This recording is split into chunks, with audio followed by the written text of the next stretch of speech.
వాళ్ళకి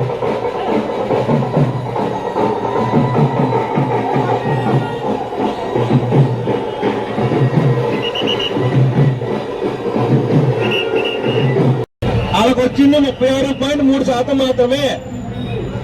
అది విజయం కాదు. 51% వచ్చినది పూర్తి విజయం. మనకే 220 ఓట్లు పోలేని, ఐఎన్టీసీ వారికి 228 ఓట్లు పోలేని, జేఎస్పీ వారికి 258 ఓట్లు పోలేని. అంటే 38 ఓట్ల మెజార్టీ వాళ్ళ మీద 30 ఓట్ల మెజార్టీ. 31.3% మనకు వచ్చింది, 36.3% వాళ్ళకి వచ్చింది, 32% ఐఎన్టీసీ వారికి వచ్చింది. కాబట్టి 3 కూడా కలిపి అగ్రిమెంట్ లో కూర్చోవడం జరుగుతుంది.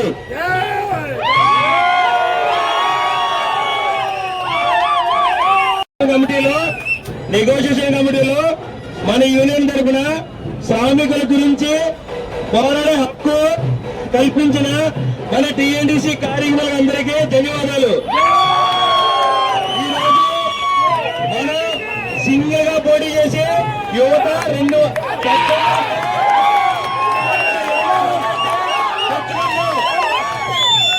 సీనియర్ కార్మికులందరూ మనకు సపోర్ట్ చేసి మన యువత అందరూ పోరాడి సింగిల్ గా ఒకే యూనియన్ లో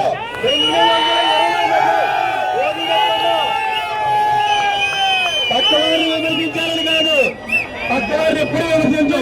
3 కలిపి శ్రామికుల కోసం, కార్మికుల కోసం, కష్టాలందరి కోసం మన యూనియన్ వారితో పాటు ఎప్పుడూ తోడుంటది.